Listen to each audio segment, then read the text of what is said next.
This week's video is not a tutorial, my friends. It's a little tribute to artist and toy designer Frank Kozik, who died suddenly this week at age 61. He was one of the modern godfathers of DIY and an inspiration to myself and many others.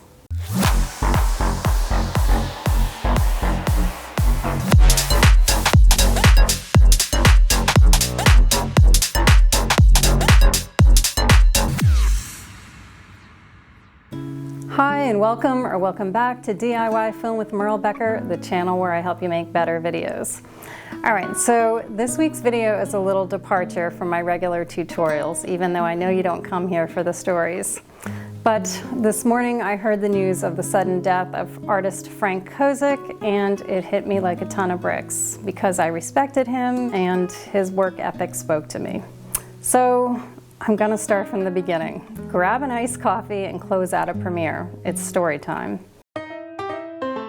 Back in the 90s, after I graduated Syracuse University, there weren't too many aspiring girl filmmakers out there, but it was my thing. And I just ignored the naysayers and I made films, because that's what I love to do. I made a documentary about the corrupt politics in my city. Because I don't have email, I don't bot, I can't stand these things. I made music videos and short films. Hello, I'm James Hunter. For musicians like James Hunter and the Fabulous Thunderbirds. I got a job at MTV and made pop culture TV shows. And here's the thing, every step of the way there were family members, or more importantly, those holding the purse strings, who didn't give women's films equal weight. Either way, I just kept the blinders on and kept doing my thing. And then one day I was in a bookstore and I got sucked into a coffee table book about rock poster art called The Art of Modern Rock. And I knew I wanted to make a film about these artists and their work. So I tried to raise money for my film. I pitched the idea to networks and producers, but I got fed up pretty quickly with trying to make people take me and my project seriously. So I figured out a way I could make it myself. I worked multiple jobs, made tons of sacrifices, and I just did it. So what does Frank Kozik have to do with any of this? Let's back up again. For those of you who don't know Frank Kozik was born in '62 to a Spanish woman and an American serviceman in Spain. My parents were estranged shortly after my birth, so it was an odd sort of a youth. So I dropped out of school, I ran away from home. He moved to California to live with his dad at age 15 and was drawn to the punk scene there. Everybody I knew was like just doing all this stuff. People were like making music and doing art and like wearing crazy outfits. It was awesome.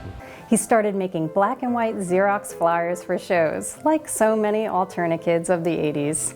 But Frank didn't stop there. After dropping out of high school and joining the Air Force, he got stationed in Austin, Texas, where he worked at a nightclub. I started doing posters for what later became like really well-known national acts. Is that like I would do their little local gig there in Austin. Then at some point, Frank wanted to figure out a way to make bigger, more colorful posters.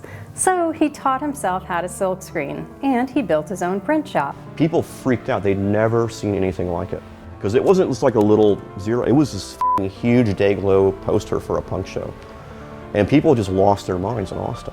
And he got the attention of bands like Nirvana, the Beastie Boys, Pearl Jam, and soon he was making a comfortable living by making the art that he liked. And soon other artists noticed, and they wanted to silkscreen and make a living doing it too. And along the way, he helped other artists. He was fiercely loyal and a communal thinker. And pretty soon, there were thousands of gig poster artists making and selling rock posters all over the country, out of their basement or garage or wherever. And there was a website called gigposters.com where they had this big community. Frank organized the first poster show, Flatstock, which is still going today. But Frank didn't stop there. He created his own record label, he did album covers, he got interested in vinyl toys and became a top-selling toy designer. He published books, he followed his passions, he figured out how to make money from them, and he just went for it. He was a big deal. He was in every counterculture magazine. His name became a household name. So, back to the bookstore. I eventually raised the money for the film by myself, and I took a hiatus from my 2 jobs and drove around the country interviewing rock poster artists. And of course, Frank was one of them. And when it came time to interview Frank, I was nervous, I admit. I pulled up to his San Francisco studio, and I remember I accidentally pulled down a section of his blinds when I was trying to block out the windows. But he was cool and kind, and he sat and he interviewed for quite a while, and he gave me all the time I needed. And I remember being struck at how generous he was with his time and information, and how he believed in the film. He believed you could make something big from nothing, all on your own. My film eventually went on to tour all over the country. It won awards, it got tons of press. It even made it into the permanent collection at the Rock and Roll Hall of Fame.